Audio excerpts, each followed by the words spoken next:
तकलीफ होती है। अभी एक सच्ची घटना मेरे साथ घटित हुई। मैं एक दिन कानपुर गया था भारत स्वाभिमान की सभा के लिए। तो कानपुर के रेलवे स्टेशन पे उतरा। उतरने के बाद शहर में बाहर आने के लिए नीचे पुल पर से उतर के आया तो एक छोटी सी चाय की दुकान थी। उस पर एक बेटी और एक माँ और एक छोटा सा बेटा आपस में बात कर रहे थे। वो क्या बात कर रहे थे? वो कह रहे थे, माँ हम गरीब क्यों हैं?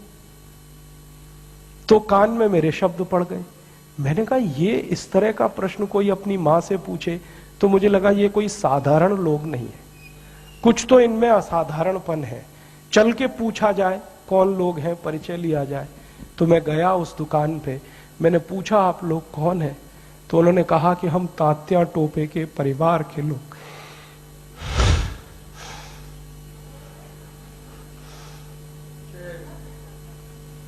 हमारे देश में तात्या टोपे के परिवार के लोगों को चाय बेचनी पड़ी और गद्दारों को सिंहासन मिले, ऐसा ये देश हो गया।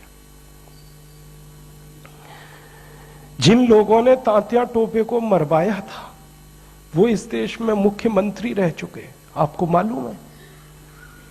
और एक एक राज्य के नहीं, दो दो राज्य के मुख्यमंत्री रह चुके।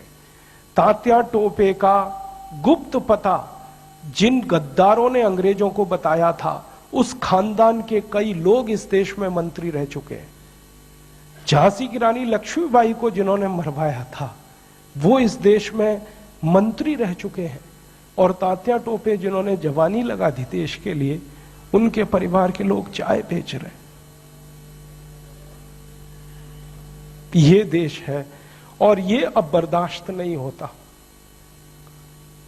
और ये बर्दाश्त होना भी नहीं चाहिए किसी को। क्यों बर्दाश्त होना चाहिए? ऐसा देश तो हमने कल्पना कभी की नहीं थी। तात्या टोपे ने कभी कल्पना नहीं की थी कि ऐसा देश बनेगा। ये झांसी की रानी की कभी कल्पना नहीं थी, चंद्रशेखर की कल्पना नहीं थी। चंद्रशेखर जैसे क्रांतिवीर ने इस देश की क्या कल्पना की होगी। एक कहानी सुनाता हूं कि वो घर से भाग गए थे 13 साल की उम्र में।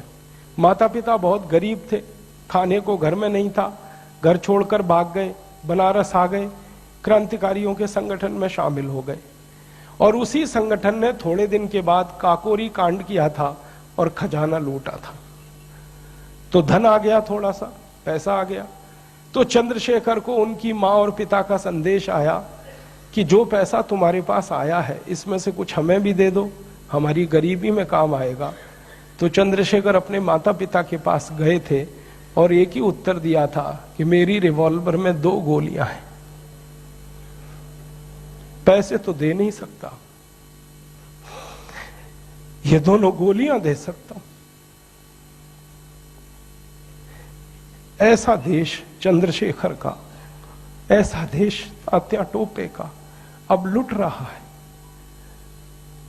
तो फिर क्या करना चाहिए? तो मुझे लगता है कि अब फिर कोई दूसरी बड़ी लड़ाई की तैयारी करनी चाहिए। एक लड़ाई उन्होंने लड़ी, तात्या टोपे ने, झांसी की रानी ने, चंद्रशेखर ने, अब दूसरी लड़ाई हमें लड़नी पड़ेगी। इसके बिना कोई रास्ता नहीं। और ये दूसरी लड़ाई का ही अभियान है जिसको हम भारत स्वाभिमान कहते हैं।